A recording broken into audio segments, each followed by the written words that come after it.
Likas sa ating mga Pinoy ang pagiging hopeless romantic, kaya hindi nakapagtataka na ang daming na broken-hearted nang lumabas ang di umano ay breakup ng isa sa mga popular na magkasintahang vloggers na sina Sir Gavin at Ma'am Elma o ang Elga. Bilang isang Novo Ecijano rin, syempre ay taga-subaybay din ako ng pamilyang Kapinpin at ng pag-iibigan ni na Gavin at Elma. Araw-araw din akong nakasubaybay sa mga daily vlogs nila. At ngayon nga, pagkatapos na lumabas ang balita about the end of Elga's 7-year relationship, isa na rin ako sa milyon-milyong umaasa na sana nga ay may plot twist ang breakup news na ito. But what made me believe sa possibilities of a plot twist? Ewan ko kung ako lang, but I found it a bit weird.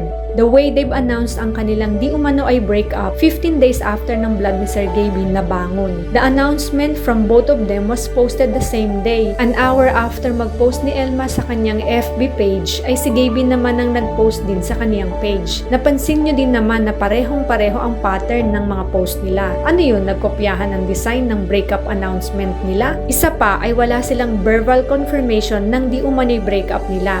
Weird, di ba? Bakit walang reaksyon sa magkamilang panig mula sa kanilang mga pamilya o mga kaibigan, mula sa mga magulang o kapatid ni Elma, sa buong Kapinpin, kay Mama Beth na siguradong unang-una nang hihila sa patilya ni Sir Gavin. Hindi na basta-basta ang haba at dami ng kanilang pinagsamahan, pero tila ba silang lahat ay relax na relax lang. Don't ever take for granted na si Sir Gavin ay kilala bilang master of prank ng Pilipinas. Sa dinami-dami na ba naman ng pranks na naisip at naisagawa niya sa kaniyang mga vlogs, which gave me a hint na itong breakup nila ay maaaring isa sa mga biglaang prank idea din niya. I'd like to believe na may kasalukuyang niluluto ang buong Team Elga. Tahimik silang lahat, especially Gavin at Elma. Hindi mo sila mapagkikita sa kanilang mga social media platforms right now. Let me just remind you all sa ginawang pananahimik nila Alex Gonzaga during her early stages of pregnancy. At nang sa tamang panahon at naglabas sila ng video confirmation ng pregnancy ni Alex, lahat ay nagulat at natuwa ang buong mundo ng SOCMED. Kahit pa madami-dami din naman ang may hinala na sa pagbubuntis ni Alex, pero ang lakas pa rin ang naging impact ng pananahimik nila before the confirmation video, which gathered 93.7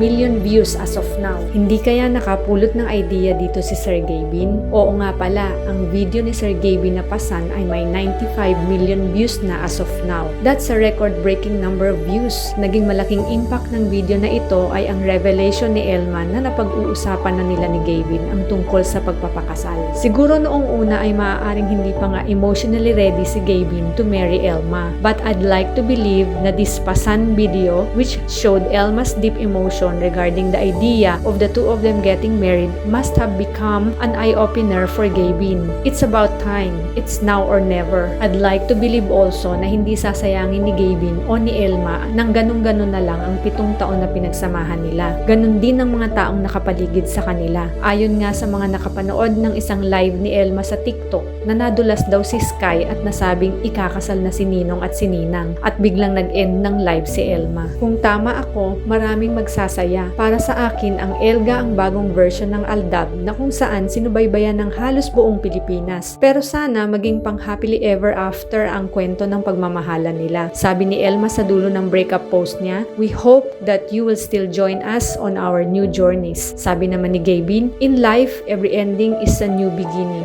Just hoping and praying for a plot twist here."